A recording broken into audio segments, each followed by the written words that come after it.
to নাকি at. So this is very confusing. Shazan is going back to the office নাকি Shazan is going back at the office. কোনটি correct? So ladies and gentlemen, আজ আমরা আলোচনা করব to versus at এই দুটো preposition নিয়ে এবং কিভাবে এই দুটো প্রিপজিশন সঠিকভাবে ইউজ করতে হয়। So this is Riya from Edify. Let's get started. So প্রথমে দেখব to এই প্রিপজিশনটির ইউজ কিভাবে হয়। So to প্রিপজিশনটি ইউজ হয় মূলত মুভমেন্ট বোঝানোর জন্য। কোনো ব্যক্তি, বস্তু, ইনফরমেশন ইত্যাদি যদি মুভমেন্ট বোঝায় সেক্ষেত্রে আমরা to প্রিপজিশনটি ইউজ করব। ধরুন আমি এখানে আছি, আমি যেখানে হেঁটে গেলাম, আবার এখানে হেঁটে আসলাম, এই যে আমার মুভমেন্ট হলো, এটি যদি আমি বোঝাতে চাই তাহলে আমাকে to প্রিপজিশনটি ইউজ করতে হবে। কিছু এক্সাম্পল দেখে আসি। Shazan is going back blank the office. So সেন্টেন্সটি দেখে আমরা বুঝতে পারছি যে সে অফিসের দিকে ফেরত যাচ্ছে। সো এখানে কিন্তু শেজানের মুভমেন্ট বোঝানো হচ্ছে। সো আগে বলেছি যদি মুভমেন্ট বোঝানো হয় তাহলে কি বসবে? টু। সো এখানে হবে টু। সেকেন্ড এক্সাম্পলটি দেখুন, I am walking blank my bedroom.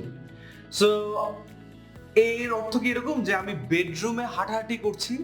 না, আমি বেডরুমের দিকে হেঁটে হেঁটে যাচ্ছি। সো এখানে মুভমেন্ট বোঝানো হচ্ছে। সো এখানে আমরা ইউজ করব টু। এখন মজার ব্যাপার হচ্ছে শুধুমাত্র ব্যক্তি বস্তুর মুভমেন্টের ক্ষেত্রে আমরা টু প্রিপজিশনটা ইউজ করি না। কোনো ইনফরমেশন এই জাতীয় জিনিসগুলো যদি ট্রান্সফার হয়, মুভমেন্ট হয়, সেই ক্ষেত্রে আমরা হচ্ছে টু প্রিপজিশনটা ইউজ করব।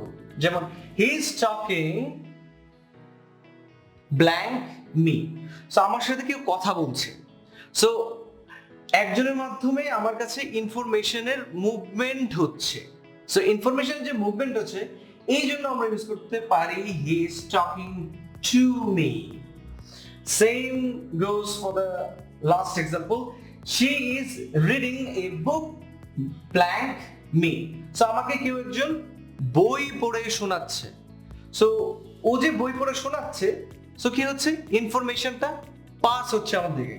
সো এখানে আমরা ইউজ করব টু। সো আই থিংক আজ থেকে টু প্রিপজিশনটি নিয়ে কোনো কনফিউশন থাকবে না। তো এখন আমরা দেখব অ্যাট প্রিপজিশনটি কিভাবে ব্যবহৃত হয়। লক্ষ্য করুন, অ্যাট দুভাবে ব্যবহৃত হতে পারে। দুটোই অবস্থানগত, অবস্থা বোঝাতে আপনি কোন অবস্থানে আছেন অথবা কোন সময় কোন অবস্থানে আছে সেটা বোঝাতে অ্যাট ব্যবহৃত হয়। সো প্রথমে বোঝাচ্ছি লোকেশন অফ প্লেস, আপনার অবস্থান কোথায় এটা বোঝাতে। আর একটা হচ্ছে লোকেশন অফ টাইম, সো সময়টা কত, সময়ের অবস্থানটা কি, এই জিনিসটা বোঝাতেও অ্যাট ব্যবহৃত হয়। আমরা একটু এক্সাম্পল করে দেখি। Shazan is dash the office. Okay, so আমরা এটা করে বুঝতে পারছি শেজান আসলে অফিসে অবস্থান করছে। সো অবস্থান যেহেতু বোঝাচ্ছে তাই আমরা এখানে ইউজ করব at. Then they arrived blank the station. So এই সেন্টেন্সটা পরে আমরা বুঝতে পারছি তারা স্টেশনে উপস্থিত হয়েছে। এর মানে তাদের অবস্থানটা এখানে বোঝানো হচ্ছে, কোনো মুভমেন্ট কিন্তু বোঝানো হচ্ছে না। প্রথম এক্সাম্পল এবং দ্বিতীয় এক্সাম্পল দুটোর ক্ষেত্রে কিন্তু কথাটি সত্যি, কোনো মুভমেন্ট বোঝানো হচ্ছে না। সো মুভমেন্ট যেহেতু বোঝানো হচ্ছে না তো আমরা কি ইউজ করব? অ্যাট। ওকে, সো লাস্ট যে এক্সাম্পলটি দেখতে পাচ্ছেন সেটি হচ্ছে আমরা ইউজ করি স্পেসিফিক কোনো টাইমের আগে, যেমন call me at 9 p.m.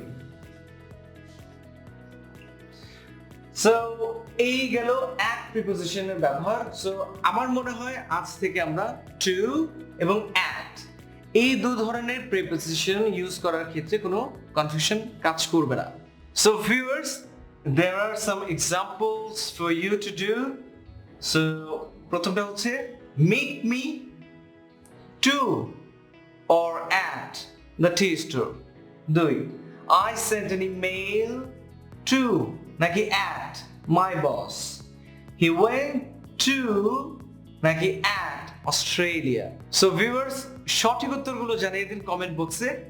আর এরকম অসংখ্য ইনফরমেটিভ ভিডিওস পেতে do subscribe to our YouTube channel, hit the bell icon, like our Facebook page and follow us on Instagram. You can also email us at info@edify.com.pd for any kind of queries that you might have. Thank you so much. Have an awesome day.